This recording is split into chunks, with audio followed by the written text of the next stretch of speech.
since this is literally the last show of the year, okay, we decided that we would do a little bit of a toast to all of you that are watching, all of you that donated to our Indiegogo campaign, all of our members. You guys are freaking fabulous. We're going to take a shot, I guess. All right, he's what is that you're smoking? Oh, lordy. Don't ask, don't tell. Okay. It's a vapor. It's a vapor. I wanted to discuss everyone's favorite story during the postgame, but I just want to just do it now real fast. Your favorite story of the year, go. Oh, Jesus, I don't All know. right, Jimmy, go. I'm going to go back to the Alec Baldwin joke, fart snarkle. But my favorite story had to be when Alec Baldwin called that guy a cocksucking faggot, and then he said, I didn't, I called him a fathead, because he thought that would be better. And I'm like, but no one swears like that. No one says a horrible swear word and then like a Richie Cunningham swear word, you know? Nobody goes, you motherfucking fart snarkle. No, you know, you keep it going. This smells good. Well, tell the audience what this is. This is Bastille whiskey, 1789. So that's the brand name Bastille? Bastille. I gotta tell you, this is the best whiskey I've ever drank in my life. This is what we were drinking during Is this famous the whiskey? Is it famous? This is the whiskey that on The Walking Dead, Governor and Rick sat down for their big negotiation, and they were drinking whiskey. Sure, everyone ended up dead, but the I'm point not is, kidding. This is great whiskey. I'm not even I drink scotch. But Actually, I don't want to shoot this. I want to savor it. Really? all right, well, let's toast, and then we can All right. savor. Let's To toast. 2013, to our awesome family here at TYT, our awesome audience. I love you guys so much. I really do. I'm Yeah. not even drunk And we yet, and love I'm you. already To everyone. professing my love. So this is to the audience. yes, And to you TYT.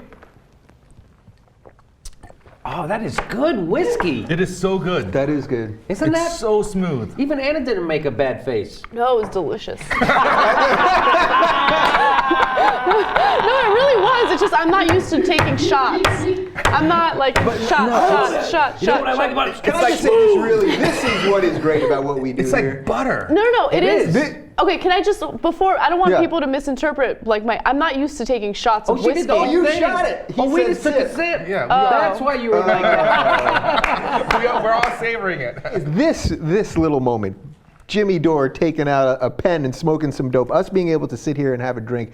You know, I saw there was yesterday on CNN in the middle of the day, they were talking about pot, and one of the guests implied that one of the hosts, who was one of the morning shows, I don't even know who they were, that they might have smoked pot. They implied, oh, maybe they smoked pot.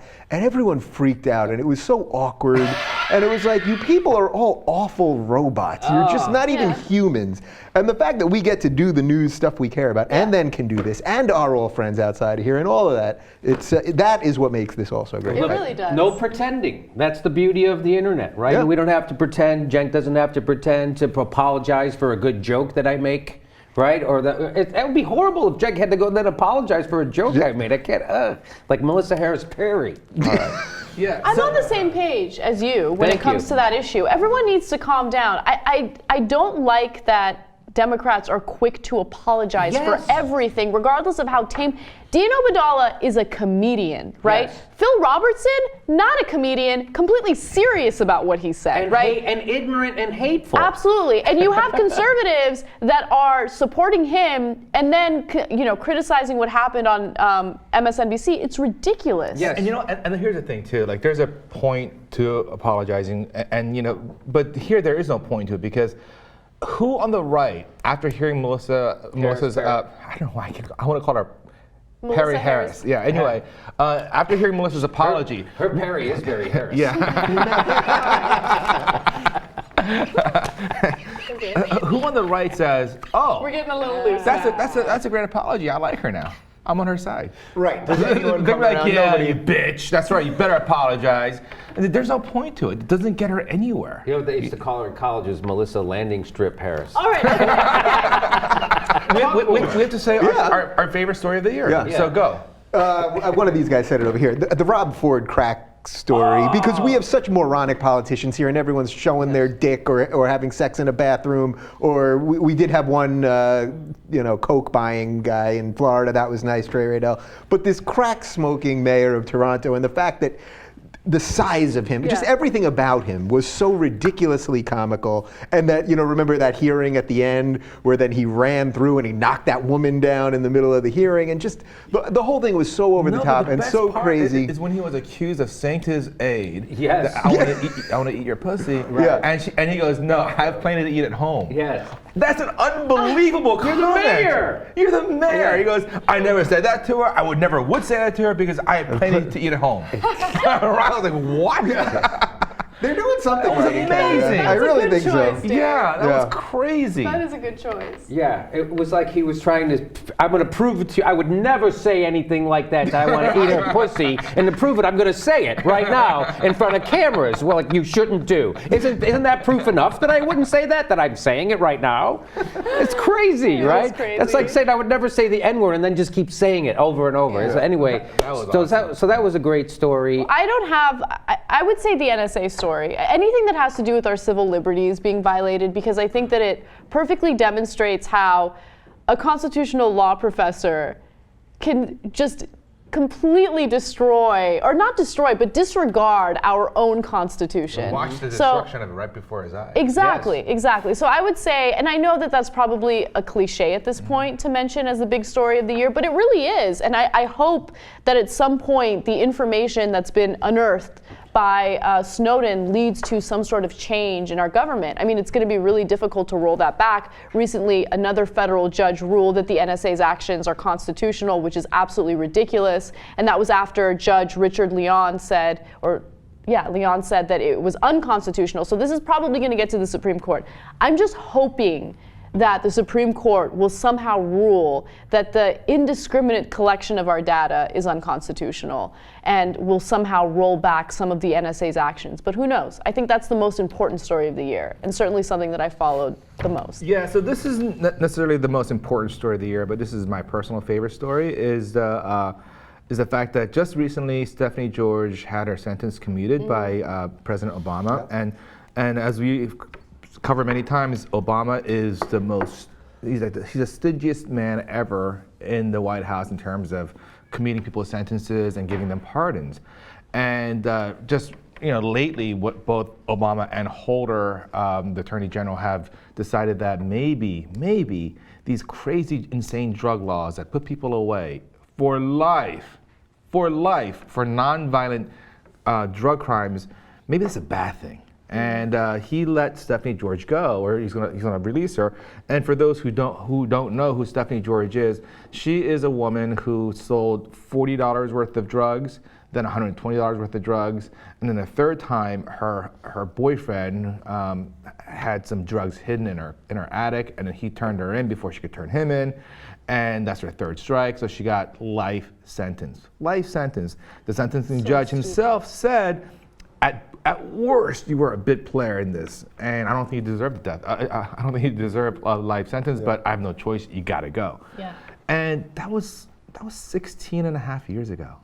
She spent 16 and a half years. This is like a real life Shawshank Redemption of sorts, in the sense that after spending 16 years where she was robbed of her motherhood, and her children were robbed of their mom. And the story was heartbreaking, where the kids would come visit her in prison, and they would fight over each other to sit on her lap. And they had a difficult life, I mean, as you can imagine if your mother is locked away. And she's gonna be out. Well, and that makes me really, really happy. To your point, I mean, not to, go off from your very uplifting end, but I mean, the ACLU released data about more than 3,000 people that are behind bars right now for life. They've been given life sentences for nonviolent offenses, the majority of which are drug offenses. So we have an issue in this country with locking people away for nonviolent offenses, and we need to stop, which is why I'm in favor of legalizing drugs. I'm in favor of putting these people through programs that help them with their addictions, as opposed to putting them away where they're, by the way, draining our taxpayer dollars, right? Our resources, and they're not being reformed in any way. They're turning into hardened criminals as a result. I'm really on the fence. Yeah, look. Not sure. To Anna's point, yes. So Stephanie George represents the symbol of that thing going away, and the one shining moment, but there's so much darkness with it. But I really feel that the mass incarceration is our generation's slavery, is our generation's Jim Crow. Definitely. That this is a great evil of our times, because we are taking people and putting them in prison for life. 11% of people in American prisons are in there for serving life sentences. We're saying, you're done. Your life is over. You're never getting out. You're done. And we've now incarcerated more people than any other country in the history of civilization.